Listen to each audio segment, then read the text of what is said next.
lait au Sénégal, parce que le Sénégal est un pays à vocation pastorale, mais il se fait que le Sénégal est extrêmement déficitaire en production de lait. En effet, aujourd'hui, le Sénégal a un cheptel qui est évalué à plus de 3 300 000 têtes, mais c'est des animaux qui sont essentiellement constitués de races locales, avec donc très peu de métis, 1% de métis à peu près.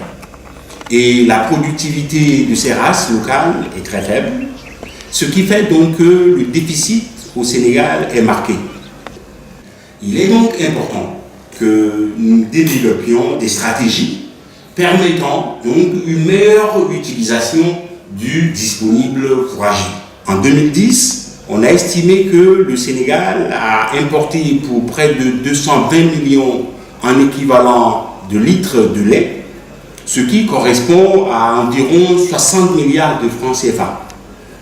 C'est justement pour pouvoir faire face donc, à ce déficit que le Sénégal a initié donc, une politique d'amélioration de la productivité dans la filière laitière à travers justement un vaste programme d'insémination artificielle.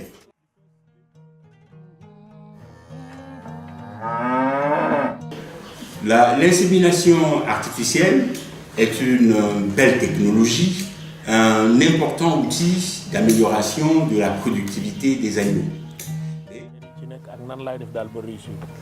waaw xam nga insémination moom jàppal critères yi mooy nag bi d'abord na toll nii boo jëloon ndey ji xaaj ko ñetti xaaj ñi juróomi xaaj ñetti ya mooy léegi ni nga sa question bi ni nga ko posé nayaa ngi nii xam nga nay yëpp dañ leen di inséminer ñu jàpp boo inséminer d'abord na nag bi am ñaari weer ba mu jureeg léegi na nag gi fekkee bu ndaw la am 3/5 poids ndey ji fekkee loolu la na nag bi am note d'état bu baax c'est-à-dire note d'état comme 1 ba 5 lañ ko noté na suur nag bi aussi na wér mooy ñeenti critères yi nga xam ne boo ko kiiyee.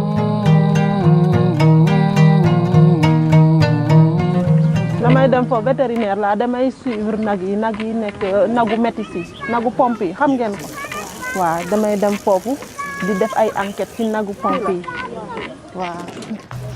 man Mame Diarra laa tudd maa ngi liggéey ci domaine vétérinaire depuis 3 ans léegi nag maa ngi liggéey ci projet Sénégal génétique laitière comme enquêteur.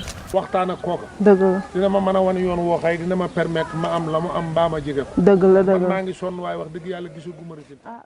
ndaxte mbir mi moom boo ciy sonn moom da nga war a am résultat wax dëgg yàlla. xont bi bëgg a dee xont baa ngi nii mu ngi nii tege damay xont. kon waaye dara nag yi ñoo amul meew. waaw ñoo amul meew maa ngi dégg ñu naan am na ay métis. yu am ñu koy jëlee ci nag yi waaye nag vraiment aussi itam man xaw naa ci amuk jaaxle daal. xaw ma ci daal ku ma ci gindi normalement. waxtaan ak kooka. dëgg la dina ma mën a wan yoon woo xëy dina ma permettre ma am la mu am mbaa ma jege ko. dëgg la dëgg la maa ngi sonn waaye wax dëgg yàlla gisul gu ma résultat. loolu la tam ndax dooy sonn moom. walaat suba walaat ngoon lay am du ko baax. wax nga dëgg wax nga.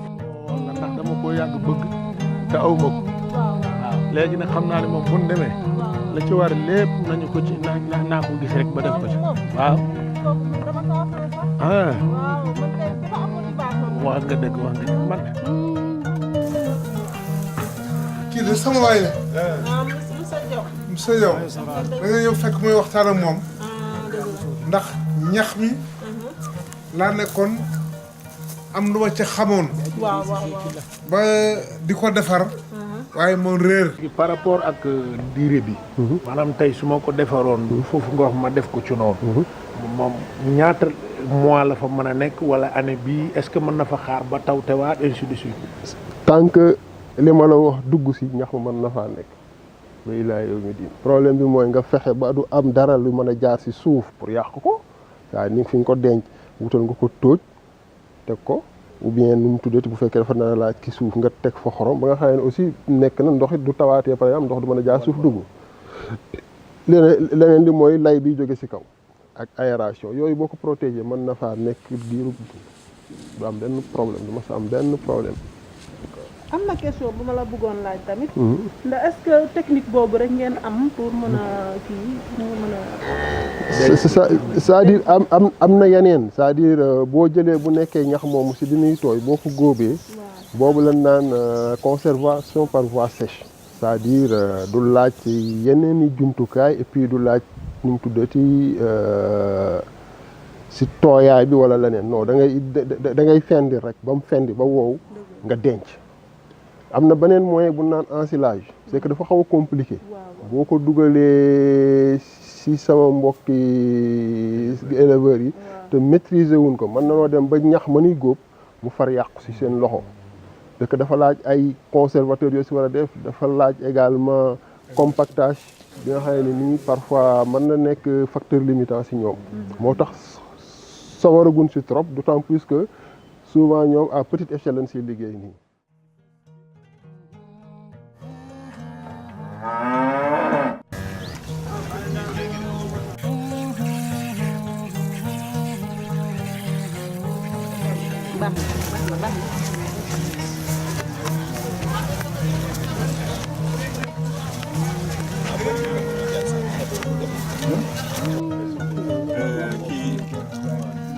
kii aussi am na ko.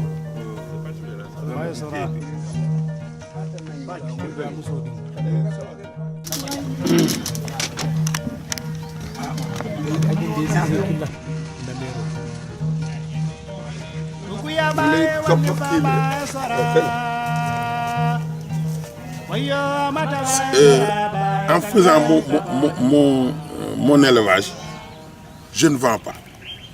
Je les garde pour avoir une bonne qualité que moi j'ai préféré. Parce que ces vaches-là, c'est mes vaches.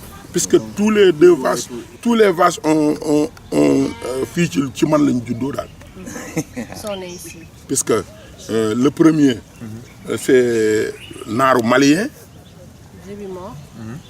La deuxième, c'est un Bouchra.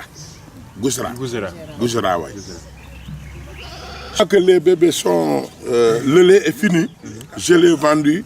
J'ai acheté... je l'avais acheté à 300 000. Oui.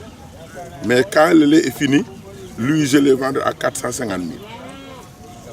Et je garde mon bébé. Et le bébé est là-bas? Et le bébé, il était là-bas ici. Il était ici. Il était ici. Mais j'ai gardé le bébé du moment que le président Abdoulaye Wade nous donne les inséminations. J'ai inséminé les deux.